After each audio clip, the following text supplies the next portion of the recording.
आइए सुनते हैं नाग पंचमी की कथा। एक साहूकार के 7 बेटे और 7 बहुएं थी। एक दिन सातों बहुएं मिट्टी खोदने गई। मिट्टी खोदते समय अचानक एक सांप निकल आया। उसी समय सभी देवरानियों जिठानियों ने उसे मारना चाहा, परंतु सबसे छोटी बहू ने उसकी रक्षा यह करते हुए की कि मेरे पीहर में भी बाबी में सांप रहता है और मैंने उसे धर्म भाई बना रखा है।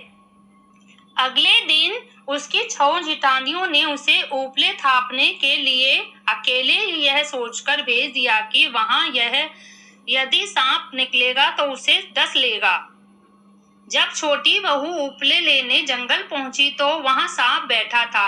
उसे देखकर वह फुकार मारने लगा तो वह बोली, भाई जी राम राम। इस पर सांप बोला, तुमने मुझे भाई कहा है इसलिए मैं तुम्हें नहीं डसूंगा।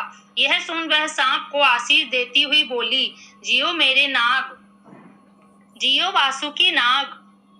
आशीष सुन नाग ने अपनी मुंह बोली बहन को लाड़ किया और चलते समय उसे नेवर भी दी। वह नेवर पहनकर घर आई तो उसे देख सभी जेठानियों को आश्चर्य हुआ कि उसे सांप ने डसा नहीं बल्कि उसे नेवर दी है। थोड़ी देर में ही सांप उसके घर आया और कहने लगा, मेरी बहन को भेजो। ससुराल वालों ने छोटी बहू को मिठाई देकर विदा किया। रास्ते में खून की नदी आई तो वह सांप भाई से बोली, रास्ते में खून की नदी आई तो वह सांप भाई से बोली, मैं इसे कैसे पार करूं? सांप ने उसे पूंछ पकड़ने के लिए कहा। जैसे ही उन दोनों ने नदी में पैर रखे तो उसमें खून के स्थान पर दूध बहने लगा। यह देख दोनों ने आसानी से नदी को पार किया और वह पीहर पहुंच गई। पीहर में सभी ने उसकी खूब भगत की। एक दिन माँ ने बेटी से कहा, मैं कहीं बाहर जा रही हूँ, तुम अपने छोटे भाइयों को दूध पिला देना। उसने गरम गरम दूध भाइयों को पिला दिया, जिससे किसी का फन जल गया और किसी की पूंछ। एक दिन वह पड़ोसन से बातें कर रही थी, तभी किसी बात पर उसने कहा, मेरे गाड़िया भाइयों के सौगंध। यह बात सुनकर भाई को बुरा लगा। उसने माँ से कहा, माँ बहन को आए काफी दिन हो गए हैं, इसे ससुराल भेज दो। जब उसे बहुत सारी धन दौलत देकर विदा करने लगे तो उसकी चाची ताई ने ताना दिया कि तुम्हारे भाई तुम्हें बहुत प्यार करते हैं, लेकिन तुम्हें 7वें कमरे की चाबी नहीं दी। यह सुनकर बहन ने अपने नाग भाई से 7वें कमरे की चाबी मांगी तो भाई ने बहुत मना किया, लेकिन जब वह नहीं मानी तो उसे चाबी दे दी।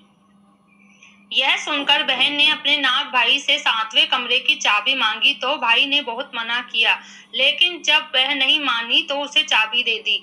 जैसे ही उसने 7वां कमरा खोला, उसमें एक बुढ़ा अजगर बैठा मिला।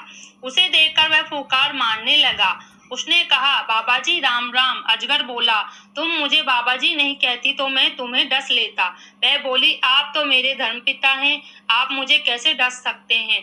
इतना कहकर आगे बढ़ी और बोली, ओ मारा नाग नागोलिया, जियो वासुकी नाग।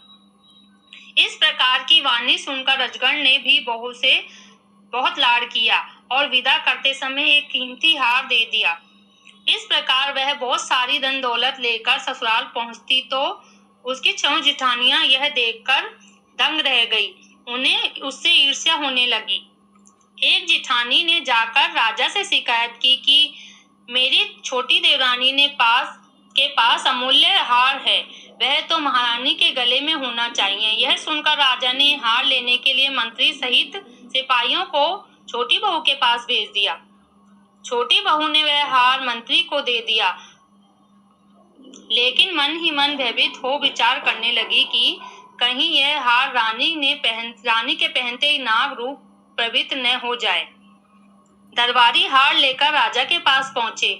वह हार राजा ने रानी को पहनने के लिए दिया। रानी के हार पहनते ही नाग रूप प्रवृत्त हो गया। यह देख सब बहुत भयभीत हो गए। राजा ने तुरंत बहू को दरबार में बुलाया। बहू के पहुंचते ही रानी के गले का वह नाग पुनः हार बन गया। राजा ने इसका कारण पूछा तो उसने सारी बात बता दी कि मेरे कोई भाई नहीं था, अतः मैंने नाग को अपना भाई बना रखा है। उन्होंने ही मुझे यह हार दिया है। राजा ने उसकी बात सुनी और हार के साथ साथ उसे अन्य उपहार देकर सम्मान सहित विदा किया। इसके बाद जेठानी ने छोटी बहू की शिकायत उसके पति से की। पति के डांटने पर उसने सभी बातें पति को बता दी। यह सुनकर पति ने सारे गांव में घोषणा करवा दी कि नाग पंचमी के दिन सभी ठंडा भोजन करे, कहानी सुने, वायना निकाले और नाग देवता की पूजा करे। जय हो नाग देवता।